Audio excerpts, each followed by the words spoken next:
உருளைக்கிழங்கு இப்படி பச்சையா முளைக்கட்டி இருந்தா சாப்பிடாதீங்க, இல்ல உயிருக்கே ஆபத்தாயிடும். பெரும்பாலானோரின் மிகவும் விருப்பமான ஒரு காய்கறி என்றால் அது உருளைக்கிழங்கு என்றே கூறலாம். இதனால் நிறைய பேர் தங்கள் வீடுகளில் உருளைக்கிழங்கை ஸ்டாக் வைத்திருப்பார்கள். இப்படி உருளைக்கிழங்கை நிறைய வாங்கி சேகரித்து வைத்திருக்கும் போது சில சமயங்களில் உருளைக்கிழங்கு முளைக்கட்ட தொடங்கிவிடும். மேலும் சிலர் உருளைக்கிழங்கை வாங்கும் போது சரியாக கவனிக்காமல் பச்சையாக இருக்கும் உருளைக்கிழங்கை வாங்கியிருப்பார்கள்.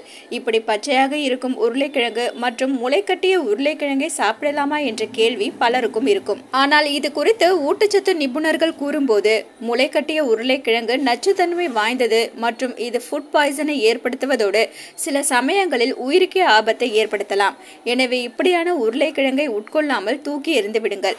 ஏனெனில் அப்படிப்பட்ட உருளைக்கிழங்கில் நச்சு கலவைகள் அதிகமாக இருக்கும். எனவே இப்படியான உருளைக்கிழங்கை உட்கொள்ளாதீர்கள். உருளைக்கிழங்கில் லோசனைன் மற்றும் சகோனைன் ஆகிய 2 கிளைகோ ஆல்கலாய்டுகள் உள்ளன. இத்தகைய கலவைகள் தக்காளி, கத்திரிக்காய் ஆகியவற்றிலும் காணப்படுகின்றன.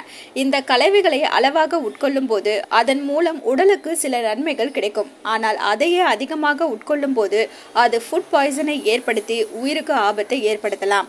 உருளைக்கிழங்கில் பச்சை நிறமானது குளோரோபில்லில் இருந்து வருகிறது. இது நச்சுத்தன்மையற்றது. இருப்பினும் அதில் அதிக அளவு கிளைகோ ஆல்கலாய்டு இருக்கும். அதுவும் உருளைக்கிழங்கு முளைக்கட்ட தொடங்கும் போது அதில் கிளைகோ ஆல்கலாய்டு அளவு அதிகரிக்க தொடங்குகிறது. இதன் விளைவாக இப்படியான உருளைக்கிழங்குகளை உட்கொள்ள சில மணி நேரங்கள் முதல் ஒரு நாள் வரை ஒரு சில பக்க விளைவுகள் தெரிய தொடங்கும். அதுவும் சொலனைன் ஒரு நச்சு பொருள். அது குமட்டல், வாந்தி, வயிற்றுப்போக்கு மற்றும் நரம்பியல் பிரச்சனைகளை கூட ஏற்படுத்தும்.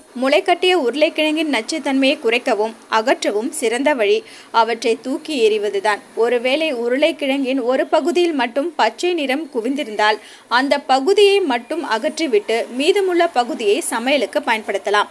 இருந்தாலும் சமைப்பதன் மூலம் அதில் உள்ள நச்சு பொருட்கள் அழியாது என்பதால் முடிந்தவரை உருளைக்கிழங்கை முளைக்கட்ட விடாமல் சமைத்து சாப்பிட்டு விடுங்கள்.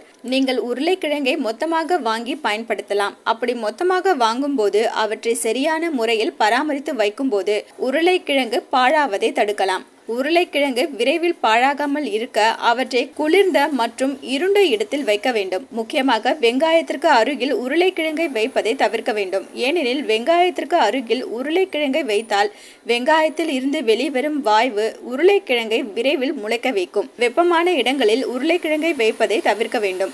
உருளைக்கிழங்கின் மேல் சூரிய ஒளி படாதவாறு வைத்துக் கொள்ளுங்கள். ஏனெனில் சூரிய ஒளி உருளைக்கிழங்கின் மீது பட்டால் சொலைனைன் அதிகமாக உருவாகும். உருளைக்கிழங்கை ஃப்ரிட்ஜில் வைப்பதையும் தவிர்க்க வேண்டும். ஏனெனில் மிகவும் குளிர்ச்சியான இடத்தில் வைக்கும் போது அது மாவு சத்தை சர்க்கரையாக மாற்றுகிறது. இதன் விளைவாக சமைக்கும் போது உருளைக்கிழங்கு இனிப்பாக இருக்கும். இன்ட்ரெஸ்டிங்கான நியூஸை தெரிஞ்சுக்கணுமா? அலோ சிட்டி டிவியை லைக் பண்ணுங்க, ஷேர் பண்ணுங்க, மறக்காம சப்ஸ்கிரைப் பண்ணுங்க.